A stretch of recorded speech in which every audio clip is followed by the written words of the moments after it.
Welcome to the People Experience Pulse podcast, your gateway to the new frontier of human experiences at work.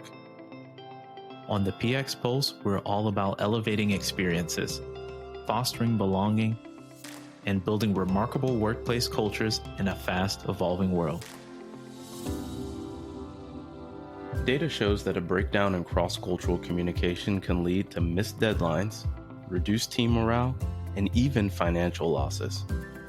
So how can you effectively navigate and improve cross-cultural communication within your organization? Today, Vicki, Flier, Hudson, and Jeff Bond continue this discussion in part 2 of this conversation on navigating cross-cultural communication. In part 1, they broke down a few of the most common myths and talked about the first of 4 key strategies for enhancing cross-cultural communication for organizational success. Today, Vicki and Jeff will continue with key strategy number 2 and leave you with practical tips for elevating your team's cross-cultural communication styles. Tune in to be equipped with tools for enhancing and elevating your organization's cross-cultural communication and boost overall success. If you haven't listened to part 1 of this conversation, be sure to go back and check it out. Are you looking to make your workplace more human? Check out my friends at CoolLeaf. What I love about CoolLeaf is that it helps leaders create connection, engagement, and recognition. You can celebrate team wins, reward colleagues, and have fun with your coworkers. You can build a culture of appreciation and feedback that boosts morale, retention, and performance. CoolLeaf also simplifies measuring and improving the employee experience with pulse surveys, rewards, and integrations with your everyday tools. To learn more about CoolLeaf and how it can make your work more human, visit coolleaf.com/trycoolleaf. That's COOLEAF.com/trycoolleaf to book your free demo today and see how top workplaces use CoolLeaf to put their people first and thrive. All right, so the second tool that we wanted to go through today, or way to enhance cross-cultural communication, is to adapt communication styles. So can we get into that a little bit, Vicki? Yeah, and I want to be really clear about what the word adapt means, because sometimes I think people struggle with that word because they think, well, in order to be cross-culturally effective, I need to give up myself and I need to communicate in a completely different way than I normally or naturally would. But that's not true. In fact, the way I see it is almost like the opposite, that if I learn different styles of communication from other cultures, so let's say if I'm a very direct communicator and I learn more about more indirect communicators from different cultures, I've now just widened my repertoire of communication. So it's more like a toolbox that at any time you can flip the box open and say, what is the style that would best fit the situation? So maybe my authentic style, which in my case I would describe as directly indirect. I'm kind of a mix of both. There may be times when I need to turn on my directness a little bit more, but there may be times where my time living in India or China, where the communication style can be more indirect in certain circumstances, would help me with maybe like a sensitive customer or something that requires a little bit more finesse. So think of it not as adapting your style completely to where you can't even be yourself and be authentic, but more just adding to your toolbox of different styles that you could pull out at any time.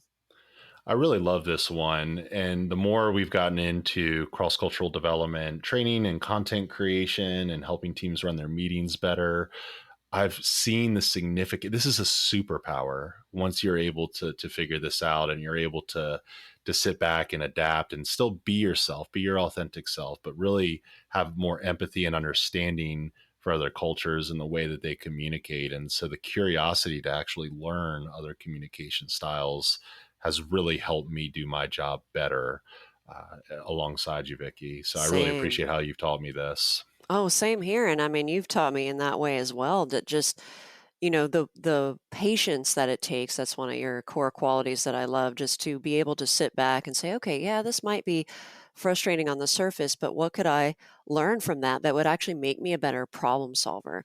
So I have this phrase that I say to myself whenever I'm maybe getting frustrated by cultural differences. I say to myself, it's a reminder that other cultures actually make me better because they just give me way more options and I can still be myself. And our clients, I've seen that so much in the way that they shift. Like sometimes it's almost overnight, that as soon as they realize that they're just working with a different operating system, like they're a Google and they realize they're working with a Microsoft person, uh, the change can be fairly immediate because there's a sense of empathy Mm. that can get developed when you just know, hey, this person's just operating by a different set of rules. How can I learn from that? There's empathy there that can develop almost overnight. So helpful. The third thing that we wanted to get into was leveraging cross-cultural benefits. So let's talk about that a little bit more. Yeah, I mean, I think it's kind of what we've been saying all along, that when you are open to these different systems, you don't necessarily have to be like them, because I've seen folks do that as well. Like a lot of expats that move overseas, they end up, there's a phrase called going native. It means that you just end up, mimicking the culture that you're living in, whether it's the dress, the language, the customs, whatever. But that's not really the goal. The goal is more to widen your ability to respond to these different operating systems. First of all, being aware they're even there, but then beyond that, the next skill after being aware they're there is learning how to operate within them without losing yourself. And I will admit that's a tricky balance. And that's kind of why we are there to support our clients in that challenge and that difficulty. I agree. You leave so much on the table if you can't preserve the authentic self, the original cultural foundation. And if you're not open to that as a coworker, as a leader, to really embrace the diversity of your team and understand the different approaches to problem solving, you may be missing an innovation or a thought that could be hugely beneficial to your organizations. I think that's so critical. It's so true. And just as a very quick example, I had a coaching client once that went from office to office around the world, like opening different offices around the world in an HR function. And he just became so burned out because he thought that the way to be effective was to just adapt to every new culture. And he opened like 14 offices, and here he's going from country to country. And before he knew it, he was just drained of all of his energy. Mm, And we worked together, and I helped him to realize that that was not the goal, to adapt to every culture and just become like them. But it was more to be himself and widen himself and add these different operating systems into his current system. yeah. And that helps prevent the burnout. So I just thought that was interesting. I've heard that referred to as code switching Yeah, and how taxing that is to the mind. exactly. So the fourth and final one we wanted to get into was establishing mission rules. So mission rules is a concept that you taught me, Vicki. I think it's super helpful. Can you just give a high level overview of what it is, and then we'll jump into unpacking that a little bit more.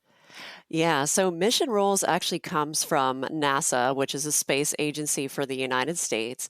And when they successfully landed on the moon, part of why they were able to accomplish that insane goal, and by the way, that wasn't just a US effort. While it's rarely mentioned, there were lots of other countries that were involved in the moon landing.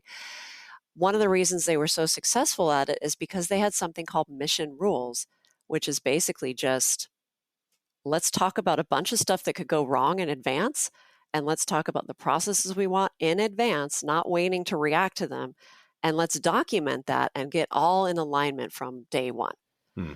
And so that is something I've encouraged global teams to do, because they often assume that they have the same process. Like, for example, how bad news is delivered about a deadline being missed.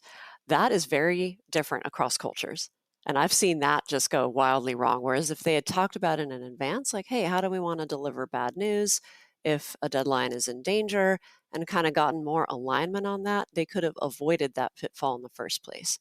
So it's one of my favorite tools. I think, we have used that consistently with our clients, and it's been extremely effective, wouldn't you say?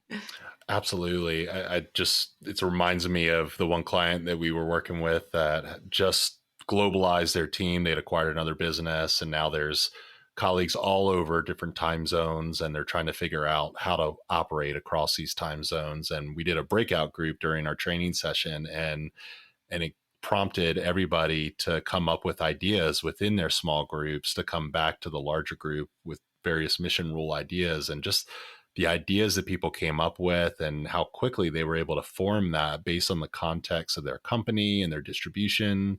It was just so incredible to see that collaboration, but also to see, everybody problem solving within that across cultures, across time zones. And it can make such a remarkable difference. And it already has, such great feedback on that exercise, wouldn't you say?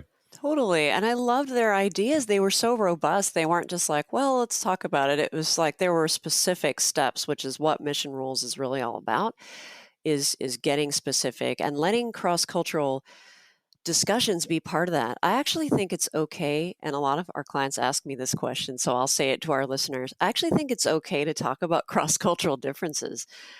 Like, as long as it's in an objective way and you're not, exhibiting superiority or anything like that. But if you're just talking about, hey, our two cultures may approach this differently, to me, that's a good thing.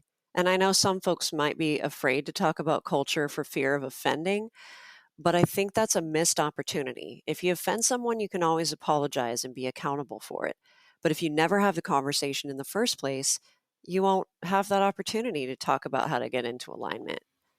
Yeah. And so there's the setting of clear guidelines, and there's the ongoing learning and adaptation and the cross cultural communication practices, just regularly updating and refining those strategies to keep pace with the evolving global landscape and the challenges of your organization, how it's uniquely shaped. And you had some more practical takeaways to offer in closing as well, Vicky. So I'd love to unpack that as well. Yeah, so these are just kind of a few things that have consistently worked over the 20 years that I've been doing this work, and certainly with our clients. The first one is it's really important to provide multiple channels of communication in your team. So sometimes people think, oh, well, having a meeting, that's the way that we're going to get new ideas for a product or something. But there are some cultures or individuals within a culture who might not feel comfortable just sharing not very well formed ideas in a public setting. So if you provide multiple channels, you can have a meeting, you can have Slack channel, you can have an anonymous email box, give different ways for people to give their input. And speaking of that, make sure that your language is inclusive. So you just want to kind of double check for phrases like no man's land. So that could easily be no person's land, or something came out of left field. That is a jargony US sports analogy, which would not make sense to folks from other cultures. So just check the language because words do matter. The other tip that I give a lot of folks who work with global teams, because you have a tendency to have a mix of direct and indirect styles and everything in between, is rather than ask close-ended questions like, are you experiencing any issues? Because there are some people from certain cultures who just would say no, because they don't want to upset the customer or their team member. So it's better to ask open-ended questions like, what issues are you experiencing? So that small shift can actually open the door to getting an answer. Hmm. And then if you continue to have challenges with cross-cultural communication, rather than slip into judger mode, which is something all humans do, so don't judge yourself for judging, but if a behavior is confusing to you or frustrating or even maddening, just pause for like 4 seconds and ask yourself the following question. What cultural or style differences could be going on here? And just the act of asking that will open your brain to different possibilities. So pause 4 seconds and ask yourself that question. And last, if you work for a company that's like, say, 90% one culture and 10% another, or maybe that's headquartered in a particular country, but the subsidiaries are smaller locations around the world, highlight the 10%. So make them a speaker in an all hands meeting or offer the opportunity, and maybe share their holiday traditions via your internal comms, maybe the holiday that just doesn't get a lot of visibility, because this is extremely motivating. If you take people who have maybe been historically marginalized in some way and place them front and center, it's very motivating and it's very inclusive, and you'll get your best from all of your people. So those are just a few things. But Jeff, would you add anything to add from your perspective? I would just say in closing, this is all so helpful. I've seen it transform organizations. It's transformed me in my approach to leadership and how I interact with people across the globe and in working relationships and beyond. And, cross-cultural competence and humility are skills that have to be developed. They're worth prioritizing. They can lead to productivity and results for your business to mitigate the pitfalls that we explored earlier in the episode. And the good news is once you start to equip your team with these tools and empower your leaders, they can be their own teachers for the organization. So I've seen how when you bring these concepts to your team as a people leader, everyone can work together to establish things like mission rules, to come together on how to solve problems and innovate and work across time zones, use asynchronous and synchronous tools that will help your team thrive and really start to build relationships with one another. That's so true. I love the notion of them being their own teachers because the wisdom's already within the company. That's fantastic. Well, Jeff, this has been an amazing conversation. As always, it's just such a great feeling to work with you toward this common goal of helping global teams. As we wrap up, here's something for our listeners to keep in mind. Navigating communication across cultures is not just about avoiding misunderstandings. It's actually about embracing that diversity to make our workplace better. So it pays to remember that each interaction across cultures is a chance for you to learn and grow, even if it's frustrating, and that will help us to empower stronger and more inclusive teams. Absolutely. And, our journey in improving communication doesn't end here. For more insights, tools, conversations on creating a workplace where every voice is valued, you can visit us at peoplefirstellevation.com. As you know, we're all about fostering collaboration and support. So please don't hesitate to click on the Let's Work Together for a free, no pressure consultation. Whether you're starting out or looking to deepen your understanding, we are here to partner with you in every step of the way. So thank you all for joining us today on the People Experience Pulse. Your commitment to developing people-first workplaces that thrive is what makes this community of people experience leaders so impactful. Every effort, no matter how small, brings us closer to a future where work is a platform for connection, understanding, and shared success across humanity. Until next time, keep communicating, leading with empathy, keep bridging cultures, and most importantly, keep elevating the human experience in every interaction, every project, every day. Goodbye for now. Thank you for joining us for another insightful episode of the People Experience Pulse. We hope the words shared in this episode have inspired you as much as they've inspired us. Now the real challenge begins, putting what you've learned into practice. The change you create, no matter how small, could be the spark that ignites an exceptional people experience in your organization and beyond. If you found value in today's conversation, we'd greatly appreciate it if you took a moment to rate and review us on Apple Podcasts or wherever you listen. Your feedback helps us deliver high-value content and reach more listeners like you. You can find other inspiring episodes and additional resources at our website, thepxpulse.com. Join our community at thepxpulse.com. Thank you again for joining us on the People Experience Pulse. Until next time, remember, the heartbeat of any organization is its people. Let's make every pulse count.